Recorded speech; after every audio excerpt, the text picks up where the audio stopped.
Mariing itinanggi ng vlogger na si Banat Bay na siya ang nagpapakalat ng fake news kaugnay sa umano'y pagbibitiw ni NBI Director Jaime Santiago.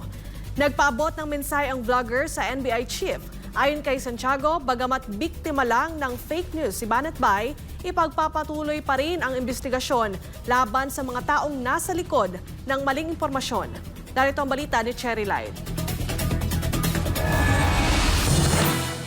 Sir, Director, Bossing, hindi pa po ako nagko-comment pagdating ho sa resignation ninyo na fake news po ata kayo.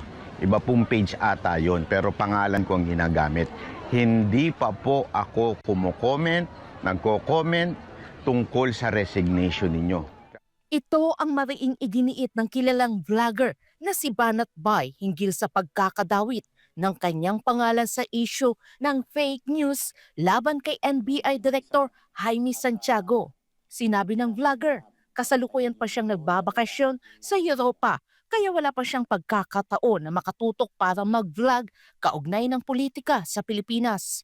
Gayunpaman, aminado ang vlogger na noon pa man ay mataas na ang kanyang respeto kay Director Santiago.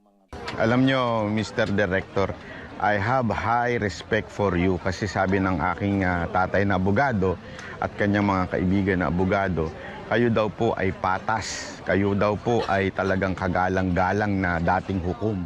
Nitong Lunes, kasunod ng isang flag raising ceremony, humarap si NBI Director Jaime Santiago sa mga empleyado ng ahensya.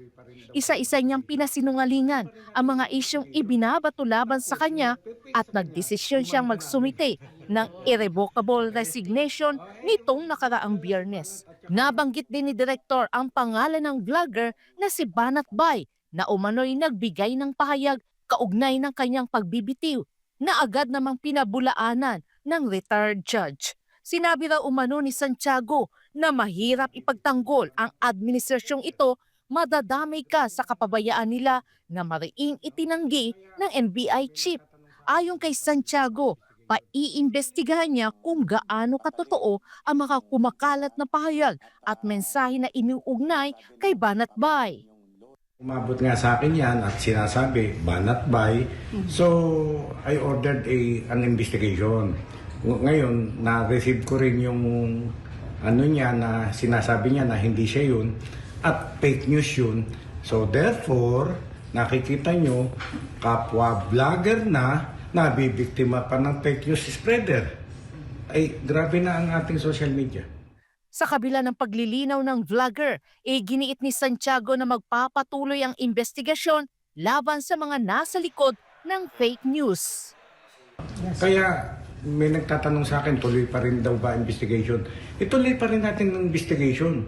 Tapos yung nagpe-fake sa kanya, demanda namin. Wag mag-alala si Banat at saka ako naman kahit na halimbawa imbitahan dito, yung due process, yung respeto, nandun pa rin ako. Diba? Wala naman tayong hinaras.